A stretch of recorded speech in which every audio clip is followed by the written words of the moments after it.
Hello students, previous year questions की series में आज हम आपके लिए लेकर के आए हैं फिगर्स ऑफ स्पीच के लास्ट ईयर्स में पूछे गए क्वेश्चंस और उम्मीद करते हैं कि ये क्वेश्चंस आपकी एग्ज़ाम्स में मदद करें। Hello, I am Noor Alam. I welcome you to my channel English Vinglish. आपकी UP TGT, PGT, MPTET, DSSB, RPSC, Bihar state जो भी एग्ज़ाम जिस भी एग्ज़ाम में इंग्लिश लिटरेचर से रिलेटेड क्वेश्चंस पूछे जाते हैं उन सभी के लिए ये कारगर साबित होने वाला है। तो ज़्यादा से ज़्यादा इसको लाइक करिए और शेयर करिए। चलिए शुरू करते हैं। पहला क्वेश्चन है हमारा, trace the figure of speech. Trace the figure of speech in the following line. Beaded bubbles. Bubble अपन समझ गए, और winking at the brim. Bubbles आप उनको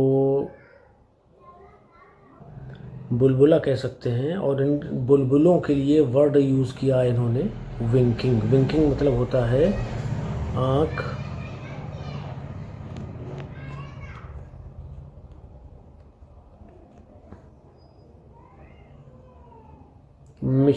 आँख मिचमिचाना। ये अजीब वर्ड है लेकिन यही है, आँख मिचमिचाना यानी जल्दी जल्दी पलकों को झपकाना।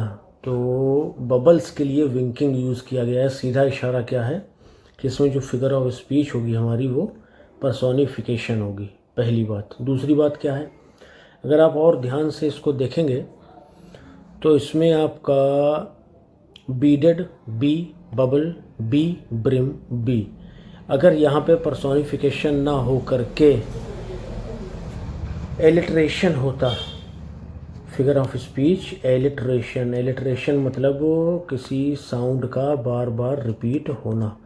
अगर पर्सोनिफिकेशन ना हो करके एलिट्रेशन होता तो फिर हम यहाँ पर ऑप्शन क्या लेते, एलिट्रेशन। ठीक है, तो इसमें दोनों फिगर ऑफ स्पीच हैं।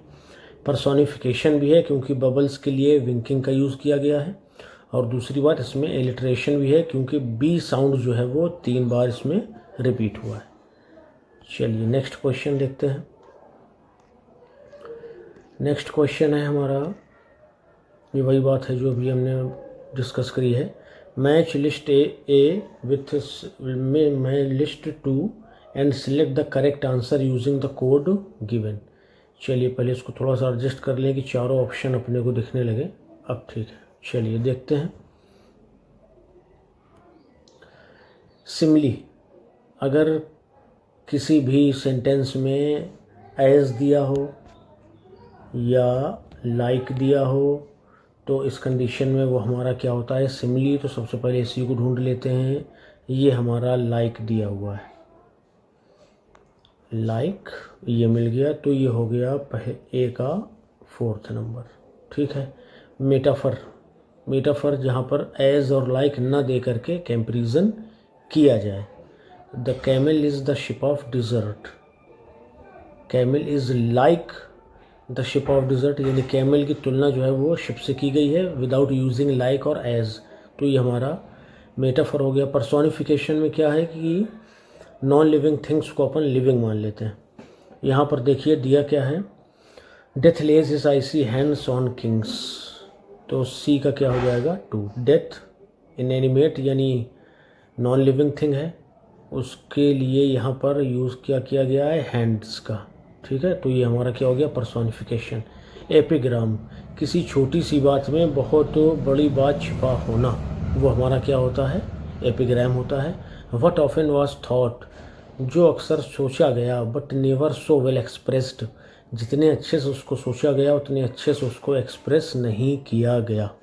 ठीक है, तो अब देखेंगे ए का 4 नंबर है, बी यानी मेटाफर 3 और पर्सोनिफिकेशन 2। तो चलिए अब अपना ऑप्शन देख लेते हैं। ऑप्शन नंबर सी, ए का 4, बी का 3, सी का 2 और डी का एपिग्राम का 1 हो गया। ठीक है, तो हमारा ऑप्शन नंबर यहाँ पर सही हो जाएगा सी। चलिए नेक्स्ट क्वेश्चन में बढ़ते हैं। नेक्स्ट क्वेश्चन है हमारा, ये सब दिया हुआ है सामने उसके। Point out the figure of speech in the following full following line, कह इस लाइन में फिगर ऑफ स्पीच बताइए क्या है। देखिए एफ एफ एफ एफ 4 बार एफ आया, जो भी हमने पहले क्वेश्चन में डिस्कस किया कि अगर किसी साउंड का कई बार रिपीटेशन हो तो वहाँ पर एलिट्रेशन फिगर ऑफ स्पीच होती है। ठीक है, चलिए नेक्स्ट क्वेश्चन देखते हैं, क्वेश्चन नंबर 4। और देखिए एलिट्रेशन का एग्जाम्पल दिया है, how high his highness holds high haughty head. यहाँ तो सभी में एच साउंड रिपीट हो रहा है, अच्छा एग्जाम्पल है। नेक्स्ट है एक example, a load of learning lumbering in his head, L L L. ठीक है ना, इसमें एच एच दिया हुआ है और ऊपर वाले में एफ एफ दिया हुआ है। चलिए क्वेश्चन नंबर 4 देखते हैं। क्वेश्चन नंबर 4 में दिया हुआ है हमारा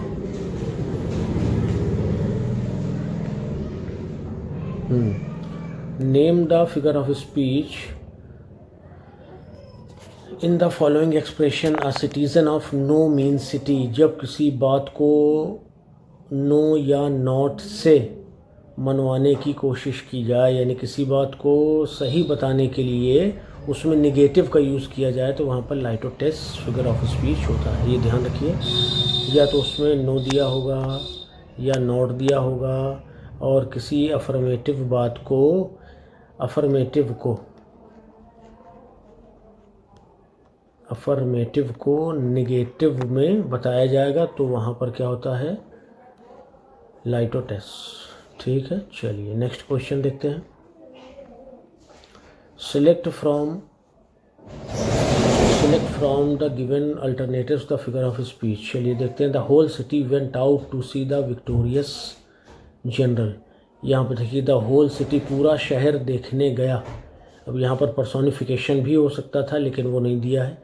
अब सिटी जो है वो बात कर रहा है उस जगह पर रहने वाले लोगों की, यानी एक की जगह पर दूसरे का इस्तेमाल किया गया है, सब्स्टिट्यूट है यहाँ पर, तो यहाँ पर हमारा होगा metonymy, figure of speech metonymy होगा। जब वो किसी एक शब्द की बजाय किसी दूसरे शब्द का उसकी जगह पे इस्तेमाल किया जाए, और उसकी डिटेल देख लेते हैं। The figure of speech in the sentence is metonymy. क्या है भाई, मेटोनिमी है। और note, the word metonymy means substitution of name, किसी नाम का सब्स्टिट्यूशन होना, किसी एक नाम की बजाय कोई दूसरा नाम दिया जाना।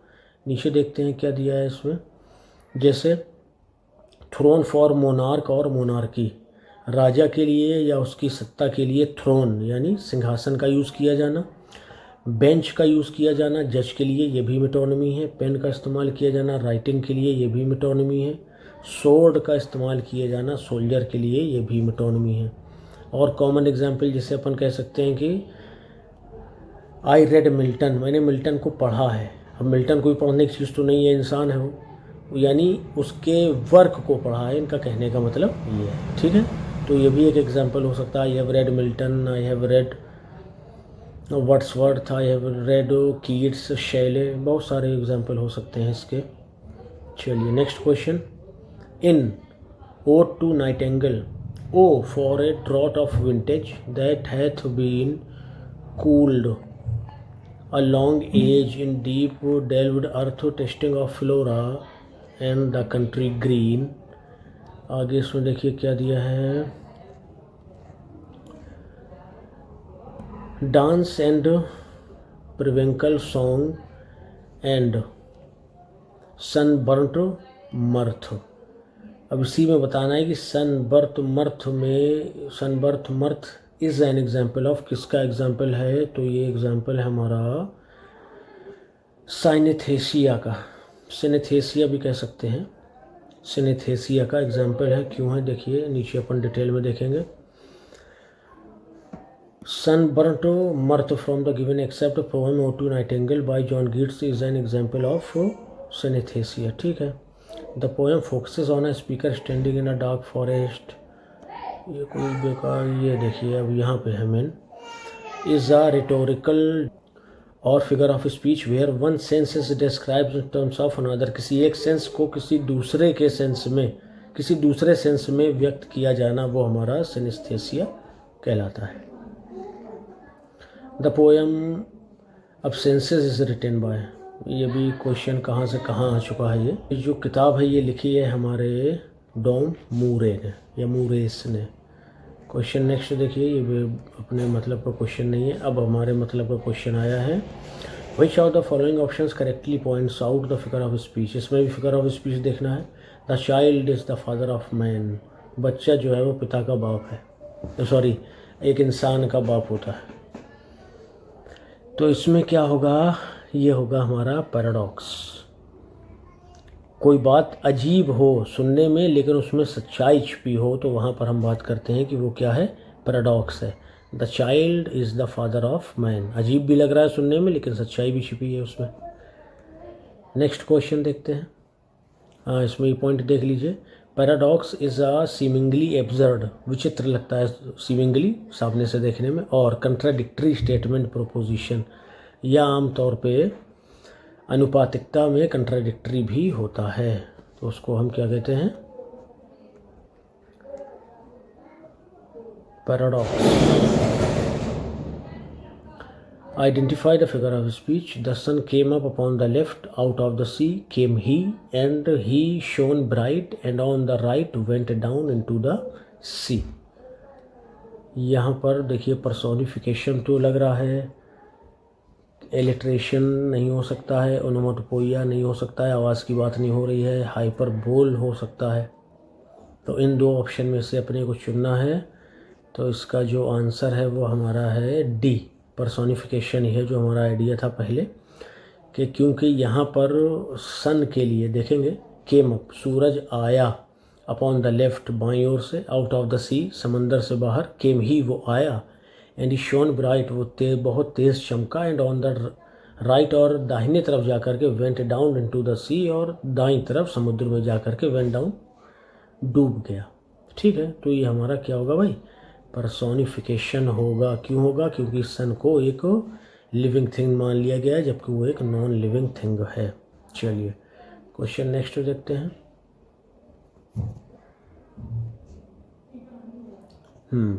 क्वेश्चन नेक्स्ट है हमारा, here thou great Anna whom 3 realms obey dost sometimes counsel take and sometimes tea. यहाँ पर बात क्या है, एक आपको बताया जाए एंटी क्लाइमेक्स के बारे में। एंटी क्लाइमेक्स का मतलब होता है कि कोई बात बहुत ऊपर से मतलब बड़ी महानता के साथ शुरू हो और नीचे आते आते वो तुच्छता के सारे बंधन तोड़ दे, वो एंटी क्लाइमेक्स होता है। अब यहाँ पर देखिए बात किसकी की जा रही है, इंग्लैंड की महारानी की, और इसके बारे में कहा जा रहा है कि उसके तीनों तरफ जो उसके राज हैं वो सभी उसकी क्या करते हैं, उसका कहना मानते हैं, ओबे। ठीक है, फिर अगले सेंटेंस में क्या क्या क्या क्या कहा गया, डस्ट समटाइम्स काउंसिल टेक, कभी तो वो काउंसिल लोगों से सलाह लेती है, एंड समटाइम्स टी, और कभी वो चाय की चुस्कियाँ लेती है। बात समझ गए कि पहले उसको एक महारानी के तौर पर पेश किया गया और उसके बाद उसके लेवल को गिरा करके चाय पे ले आए। भाई महारानी, राजा या राजकुमार जो होते हैं उनका चाय पीने का भी लेवल अलग होता है। 10-20 लोग सिर्फ चाय के लिए लगे होंगे। चलिए नेक्स्ट क्वेश्चन देखते हैं। If a paradoxical utterance combines two terms in that in ordinary usage are contraries, it is called। if paradoxical utterance combines two terms that in ordinary usage are contrary, हमारे मतलब के दो शब्द हैं, दो term हों और वो आपस में कंट्रेरी हों, और जो फिगर ऑफ स्पीच उसको जोड़ता है उसको अपन क्या, ऐसे फिगर ऑफ स्पीच को ऑक्सीमोरन कहा जाता है कि जब दो अपोजिट टर्म, फॉर एग्जांपल यहाँ पर अपन लिख सकते हैं स्वीट पेन, मीठा मीठा सा दर्द, स्वीट मधुर, पेन दर्द, दोनों ऑपोजिट हैं दूसरे के, अगल बगल हैं, तो ये हमारा क्या होगा, ऑक्सीमोरन होगा। चलिए नेक्स्ट क्वेश्चन देखते हैं।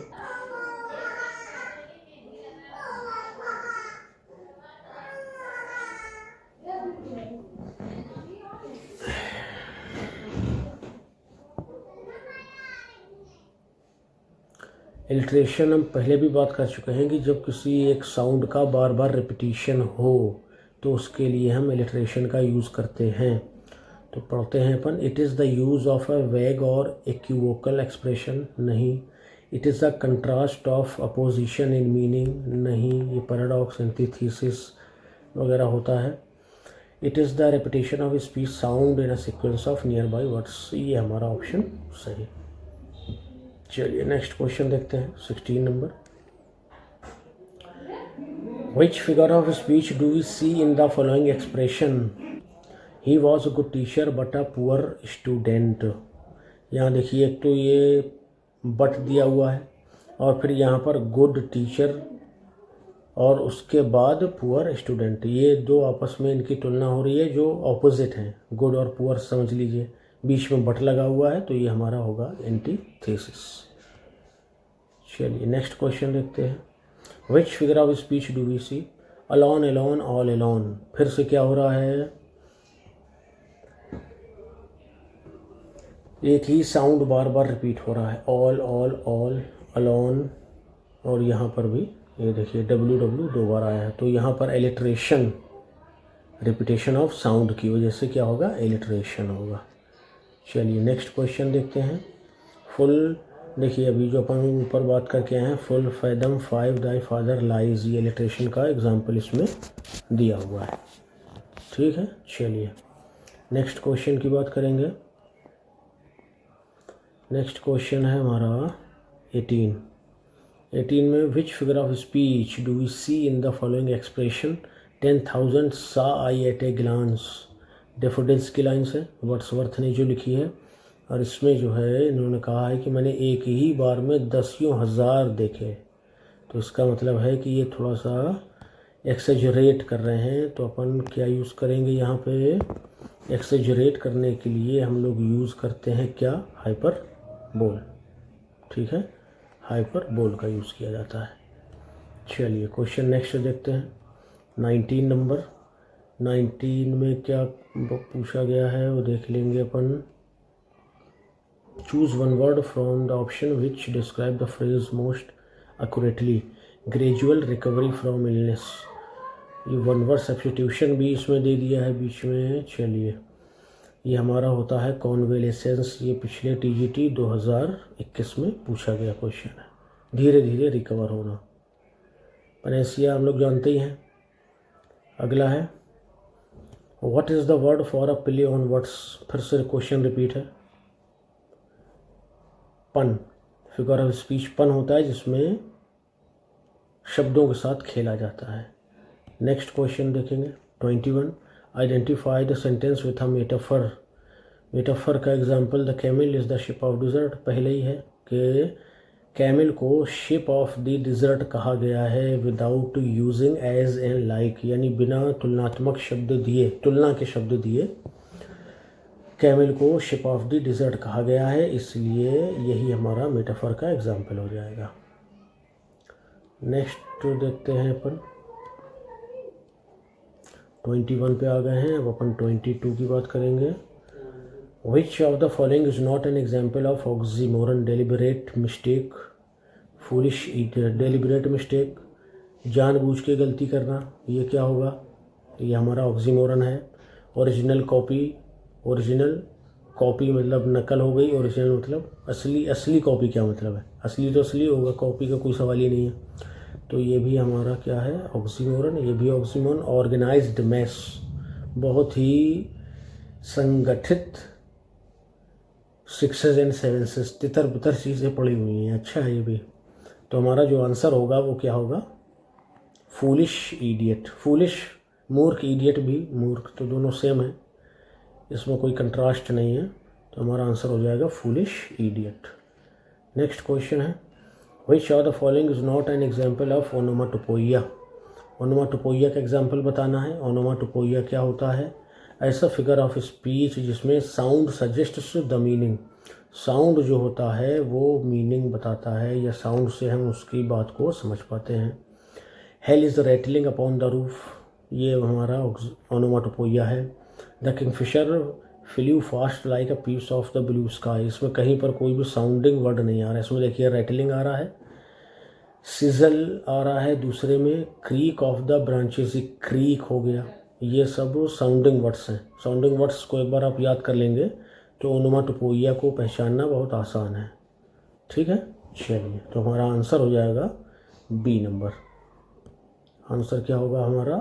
बी। इसमें कोई भी साउंड वर्ड नहीं दिया गया या इस सेंटेंस से किसी तरह के साउंड की बात नहीं हो रही है। Question number 24, identify the figure of speech in she is all states and all princes I nothing else is princes do but play us compared to this all honours mimic all wealth alchemy. She is all states, वो वही पूरा राज्य है। All princess, वही अकेले सभी राजकुमार राजकुमारी है। I nothing else's, मैं कुछ नहीं। प्रिंसेस डू बट प्ले अस, राजकुमार हमारे साथ खेलते हैं। कंपेयर टू दिस, से तुलना करते हैं। ऑल ऑनर्स मिमिक, चलिए आगे देख लेते हैं ये क्या है भाई।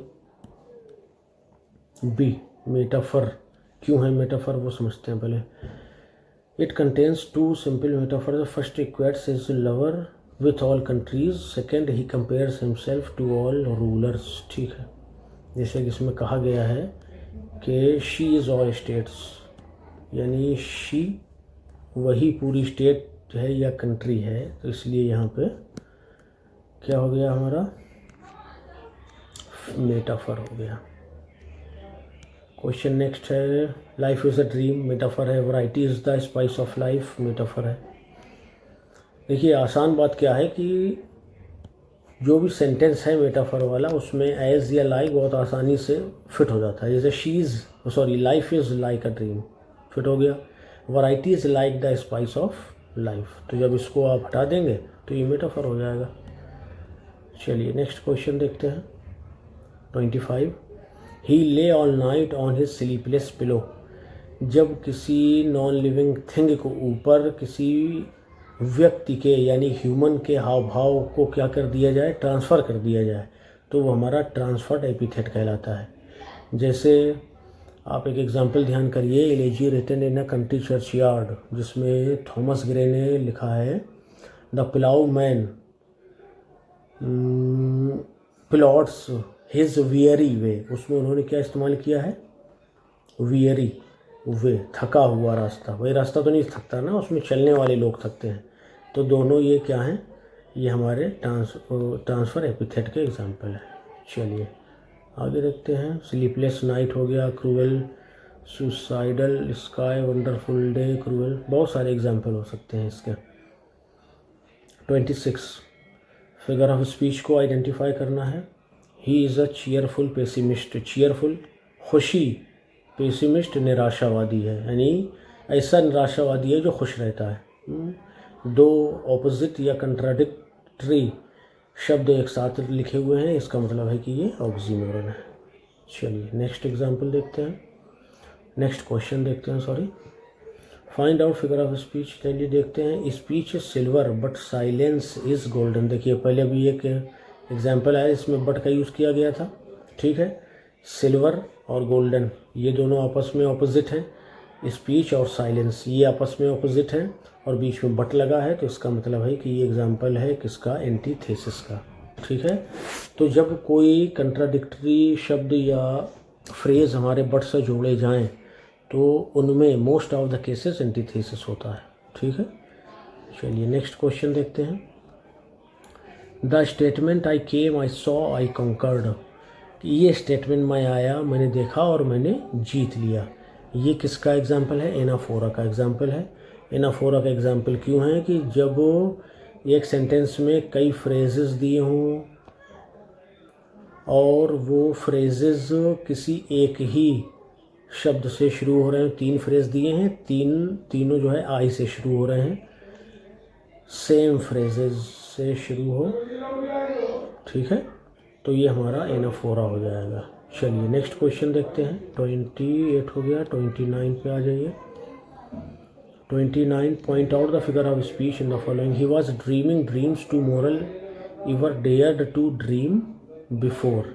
यहाँ देखिए ड्रीमिंग, ड्रीम, डेयर्ड, ड्रीम, 3 बार 4 बार डी का यूज़ किया गया। ये डी हो गया, ये डी है, ये डी है और ये डी है। साउंड डी का 4 बार आया, इसका मतलब है कि ये एलिट्रेशन।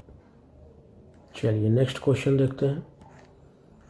नेक्स्ट क्वेश्चन है हमारा, विच figure of speech is found in this line John Keats with beaded bubbles winking at the brim. देखिए अभी ऊपर एग्जाम्पल जब ये क्वेश्चन पूछा गया था तो इसमें इन्होंने ऑप्शन दिया था क्या, पर्सोनिफिकेशन। और पर्सोनिफिकेशन क्यों दिया गया था, क्योंकि बबल्स को इन्होंने आग झपकाते हुए बताया है, तो आग झपकाना तो इंसानों की पहचान है, तो यहाँ पे पर्सोनिफिकेशन था। लेकिन वहीं पे हमने ये बात डिस्कस की थी कि जब किसी सेंटेंस में कोई एक साउंड बार बार रिपीट हो रहा है, बी आया है, बी और यहाँ पर भी है, तो वो हमारा क्या होता है, एलिट्रेशन होता है। ठीक, चलिए नेक्स्ट, डिफाइन एलिट्रेशन। दोबारा आया है ये, repetition of a word for multiple times with in a phrase, repetition of identical consonant sound in nearly connected words और syllable। तो ये हमारा होगा डी नंबर, यानी किसी कॉन्सोनेंट साउंड का बार बार रिपीट होना, वो हमारा एलिट्रेशन कहलाता है। चलिए नेक्स्ट क्वेश्चन देखते हैं। एक और देखिए एलिट्रेशन का example, round the rugged rocks the ragged rascal ran. इसमें देखिए, can you keep the cat from clawing the cuff, it is creating chaos. यहाँ पर भी देखिए सब में डैश लगा हुआ है, जो रिपीट है, इसलिए यहाँ पे एलिट्रेशन है। चलिए नेक्स्ट क्वेश्चन देखते हैं। 32, resemblance between the sound of words and the sense they convey is known as. Resemblance मतलब आपस में मिलना, sound of words and the sense they convey, तो ये साउंड ऑफ वर्ड दिया हुआ है, ओनोमेटोपोइया हो जाएगा। चलिए नेक्स्ट क्वेश्चन देखते हैं। What is personification. पर्सोनिफिकेशन क्या है, human being giving human attributes. चलिए ऊपर शुरू करते हैं। A comparison between two objects, simile या मेटाफर होगा। Contradictory statement of a character, antithesis या पैराडॉक्स होगा, एंटीथीसिस ज़्यादा होता है। Giving human attributes to inanimate objects, तो ये हमारा आंसर होगा कि पर्सोनिफिकेशन कब होगा, जब हम किसी निर्जीव वस्तु को या चीज़ को सजीव मान लेंगे, नॉन लिविंग को लिविंग मान लेंगे। नेक्स्ट क्वेश्चन है 34, the figure of speech by means of which a part is made stand for a whole is synecdoche. जब होल को पार्ट में बताया जाएगा तो वहाँ पर सेनेक्डोची होगा। ठीक है, मेटोनिमी से मिलता जुलता है। चलिए नेक्स्ट क्वेश्चन है, I babble on the pebbles, I murmur under.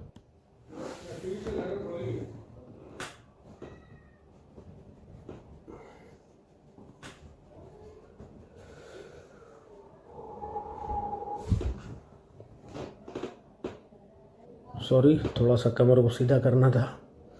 चलिए, तो प्रिवेंट कर रहा है, पेशेंस निर्जीव है, तो यहाँ पर क्या और रिप्लाई भी कर रहा है, ये पर्सोनिफिकेशन है।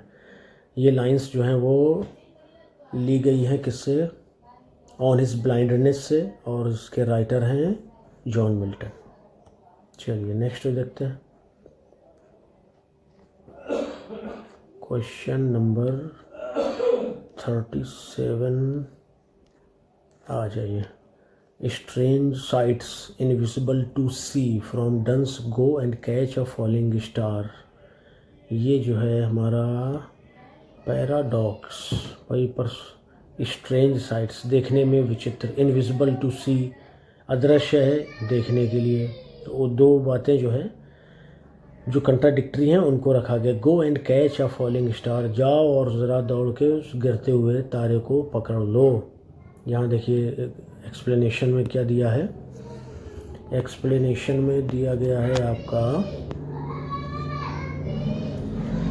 Strange sights invisible to see is an example of paradox. Paradox एक बार रिवाइज कर लेते हैं।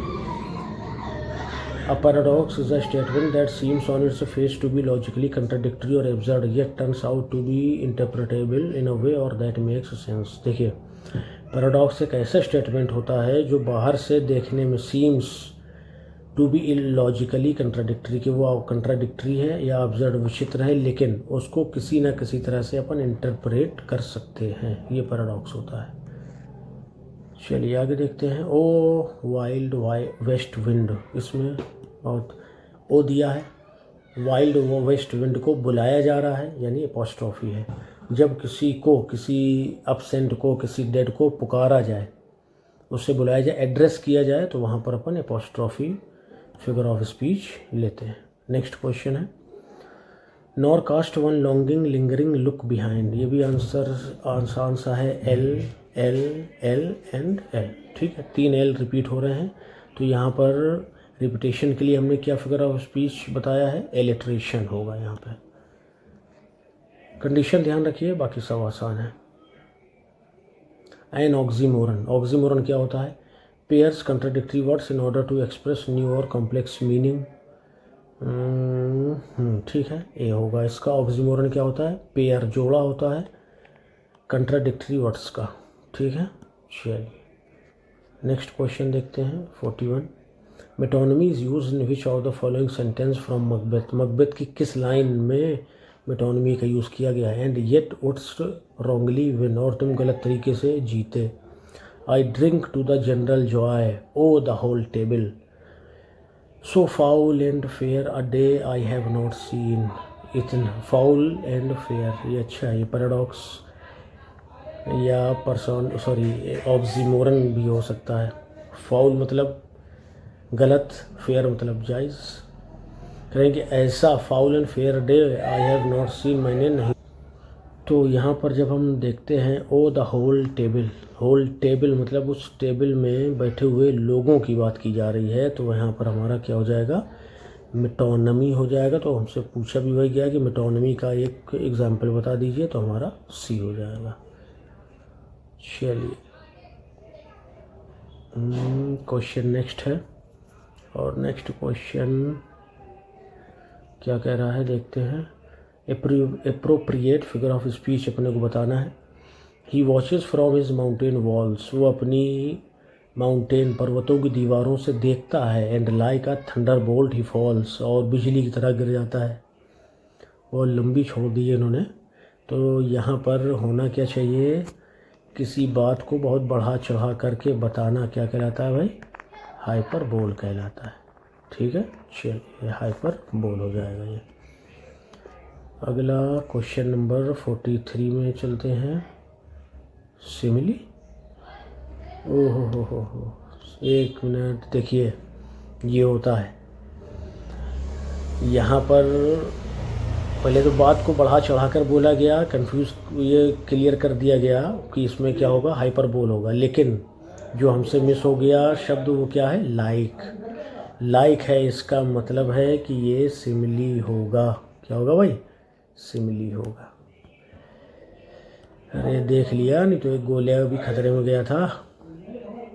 ठीक है, चलिए आंसर देख लिया तो सिमिली हो जाएगा। ठीक है, चलिए नेक्स्ट क्वेश्चन है। Here once the embattled farmers stood, कभी यहाँ पर युद्धरत किसान खड़े होते थे। एंड फायर्ड द शॉट, और वो यहाँ से शॉट फायर करते थे। हियर्ड अराउंड द वर्ल्ड, जो पूरी दुनिया में सुनाई देता था। ये प्योर हाइपरबोल है। देख लो भाई, इसमें भी तो नहीं कुछ दिया है, नहीं कुछ नहीं है। चलिए हाइपरबोल है कि आपने गन शॉट की और उसकी आवाज़ पूरी दुनिया में सुनाई दी। What kind of figure of speech represent the sound it describes. Onomatopoeia, आसान है, साउंड की बात होगी ओनोमाटोपोइया आ जाएगा। 45 which is are incorrect statement for understatement figure of speech. Understatement figure of speech के लिए कौन सा इनकरेक्ट है। For Greek term is meiosis, ये ठीक है, मायोसिस यूज़ होता है अंडर स्टेटमेंट के लिए। वर्ड क्या है, मायोसिस।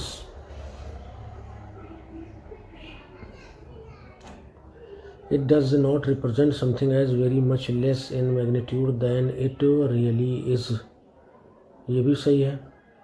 तो देखिए हम आंसर देख लेते हैं। ये जो सेकंड वाला है और फोर्थ वाला है। The Wordsworthian line and never lifted up a single stone is an example of. Never lifted up a single stone, छोटे से पत्थर की बात की गई है, तो अंडर स्टेटमेंट के अंतर्गत ही आएगा। तो इनकरेक्ट जो है वो ये हमारा सेकंड और फोर्थ वाला है। चलिए नेक्स्ट क्वेश्चन देखते हैं 46।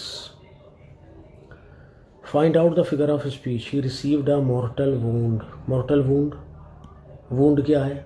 घाव है। मॉर्टल कौन होते हैं? इंसान होते हैं। तो इंसानों की विशेषता को कहाँ ट्रांसफ़र कर दिया गया है? किसी निर्जीव में। तो ये ट्रांसफ़र एपिथेट हो जाएगा हमारा। ठीक है, चलिए 47 पे आ जाते हैं। Question number 47, which is not correct statement for metonymy. Metonymy के बारे में कौन सा सही नहीं है? The Greek language metonymy denotes a change of name. सही है। Metonymy occurs where one thing is applied to another with which it has become closely associated। ये भी सही होना चाहिए। इन metonymy a part of something is used to signify the whole। नहीं, ये हमारा है सेनेक्डोची का, तो यही आंसर हो जाएगा। अगला भी पढ़ लेते हैं, चलिए। The sceptre can be use to stand for king. ये भी सही है। मेटोनमी ये भी है। तो देखिए, metonymy a part of something, part की बात की जाए किसी की और वो होल को प्रदर्शित करेगा तो वहाँ पर सेनेक्डोची होता है। कौन सा होता है? सेनेक्डोची। ठीक है, तो हमारा जो आंसर होगा वो ये हो जाएगा। चलिए next question. Find out the figure of speech in the following. I see you coming out of a light blue car tomorrow. ये हमारा light blue car tomorrow innuendo answer है इसका। डिटेल क्या है इसको देखेंगे अपन। I see you coming out of a light blue car, मैंने कल तुम्हें एक हल्की नीली कार से उतरते हुए देखा था, कमिंग आते हुए देखा था। The figure of speech here is innuendo. क्यों है? Is a subtle or indirect observation about a person or thing. मतलब देख तो इंसान को रहा है लेकिन उसका पूरा ध्यान कहाँ है? उसकी लाइट ब्लू कार पर है। ठीक है, तो ये हमारा इसलिए इन्वेंडो होगा। क्रिटिकल और डिस्पैरेजिंग नेचर ऑल्सो कॉल्ड, ये अच्छा है, इसको ध्यान रखेंगे। इंसिनुएशन भी कहा जाता है इन्वेंडो को। ठीक है, चलिए नेक्स्ट क्वेश्चन देखते हैं 49। The following lines are taken from one of the famous tragedies of Shakespeare. अच्छा, देखते हैं। Dost thou not see my baby at my breast. Macbeth का लग रहा है ये। That sucks the nurse asleep. What linguistic device is used here? Dost thou not see my baby at my sucks the nurse asleep. ठीक है, चलिए, तो ये है शायद मेटाफर की ही लाइन है, पहले इसको देख लें। नहीं दिया है, मेटाफर की होगा। तो इसमें जो लिंग्विस्टिक डिवाइस है वो कौन सी है? मेटाफर यूज़ की गई है। ठीक है, next question. Brutus peace count the clock. Brutus से कहा गया कि थोड़ा सा शांति रखो और काउंट द क्लॉक, और ज़रा घड़ी को देखो। तो कैशियस में ब्रूटस ने कहा है, तो कैशियस ने जवाब दिया द क्लॉक हैज़ स्ट्राइकन 3। गजब है, जूलियस सीजर के टाइम में इन्होंने क्लॉक, घड़ी की बात करी है। तो ये एनाक्रोनिज्म होता है। एनाक्रोनिज्म यानी जब कोई चीज़ उस समय ना हो और उसकी बात उसमें की जाए तो उस जगह को, इस फिगर ऑफ स्पीच को या इस बात को दिखाने के लिए वहाँ पर एनाक्रोनिज्म का यूज़ किया जाता है। देखिए इसकी डिटेल देख लेते हैं। N anachronism is a person or thing placed in the wrong time period. किसी वस्तु को, किसी इंसान को किसी रॉन्ग पीरियड में दिखाया जाए तो वो हमारा एनाक्रोनिज्म होता है। ठीक है, वही बात है। देखिए विलियम शेक्सपियर का जो प्ले है जूलियस सीजर टू से द क्लॉक हैज़ स्ट्राइकिंग 3, उस प्ले में ये कहना कि घड़ी में 3 बजे हैं।